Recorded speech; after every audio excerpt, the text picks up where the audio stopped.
우리 정진국 목사님 예본교회 창립 감사 예배가 오늘 있어서 이렇게 인터뷰를 나왔는데요. 네, 다시 한번 축하드립니다. 네, 감사합니다. 네, 교회 이름이 예본교회로 네. 하신 이유가 있습니까? 예수님을 본받자라는 이제 의미로 예본교회인데 사실은 좀 사연이 있어요. 제가 10여 년 전에 예본교회라는 이름으로 섬기던 교회를 저 때문에 문을 닫게 됐어요.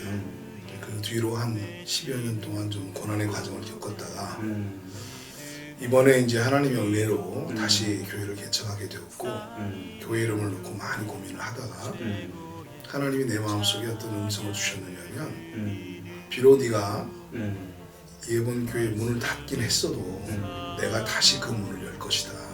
그래서 너의 인생이 실패한 인생으로 끝나는 게 아니라 다시 한 번의 기회를 가지고 성공하는 인생 그리고 내 스스로 닫아놓은 그 교회를 하나님이 여셔서 그 하나님의 교회가 든든히 세워져가는 그런 결말을 하나님께서 이끄시겠다라는 그런 의미로 다시 예본교회라고 짓는 게 좋겠다라는 그 개인적인 음성을 받았어요.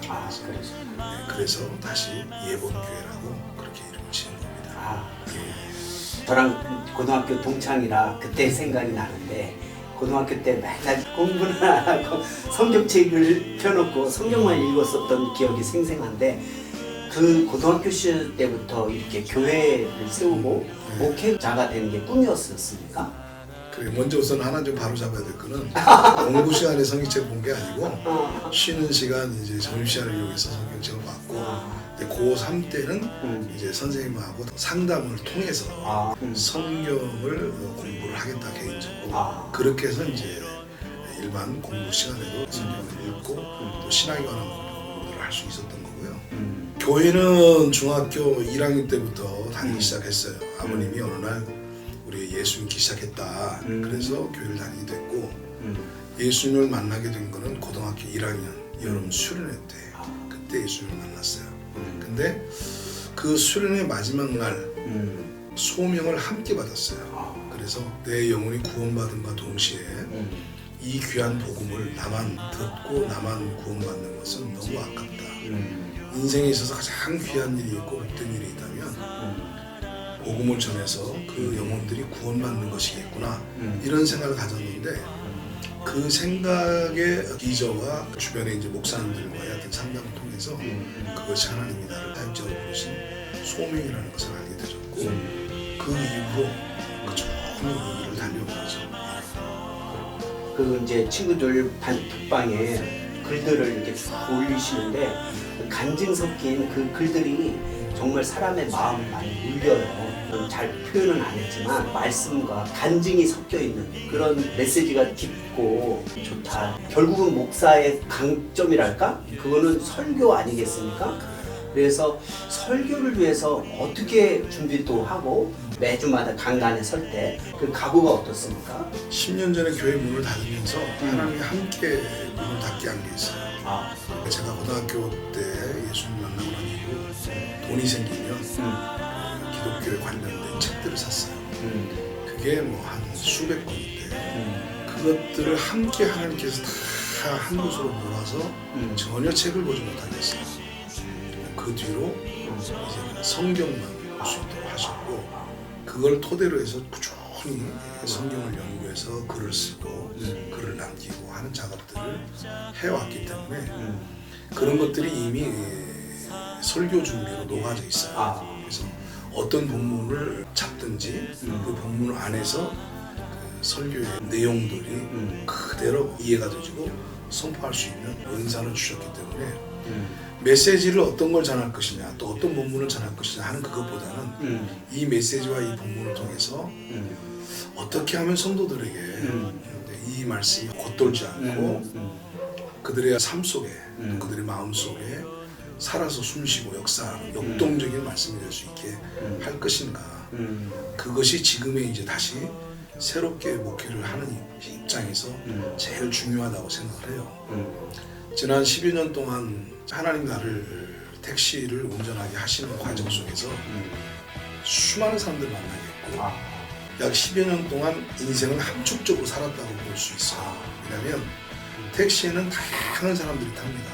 그리고 다양한 사람들하고 이야기를 나눌 수 있고 또 다양한 사람들이 택시 기사를 의식하지 않고 자신들만의 세계 속에서 나누는 대화들을 간접적으로 들으면서 그동안 겪지 못했고 경험하지 못했던 사회 그리고 또 인생에 대한 그런 그 간접 경험, 직접 경험들이 내 안에 이제 노하우로 축적돼 있어요. 그러다 보니까 내가 깨달은 게 뭐냐면 그동안 내가 목회자로서 메시지를 증거하는 것은 마치 교수가 신학생들에게 하나님의 말씀을 가르치는 그런 입장에서의 설교였구나.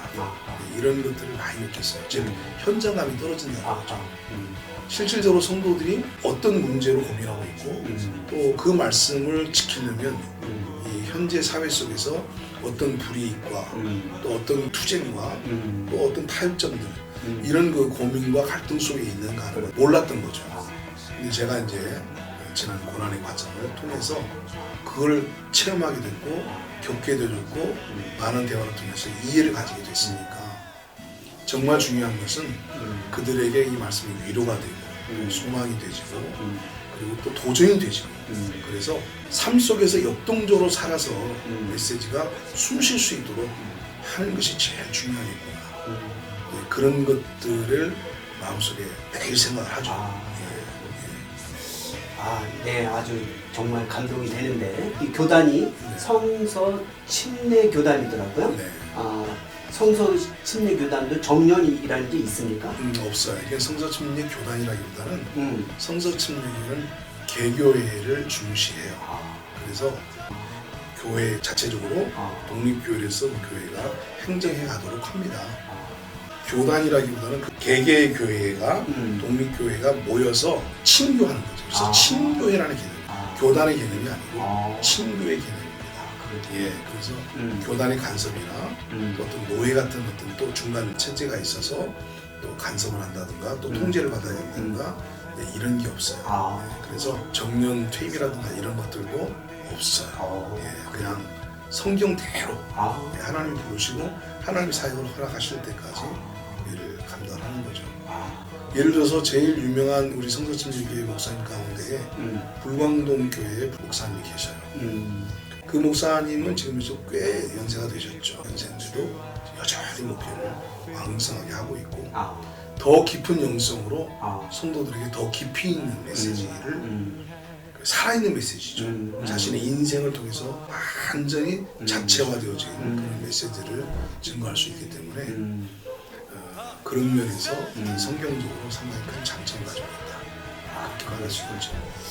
지금은 이제 성도가 많지 않겠지만 앞으로 이 예본교회, 이 아산뿐만 아니라 인근에서 성도들이 올 것을 믿고 그 예비 성도들을 향하여 우리 예본교회 앞으로의 비전과 기대의 말씀을 예비 성도들에게 한 말씀을 하고 마치죠. 저는 분명히 말씀드릴 수 있어요.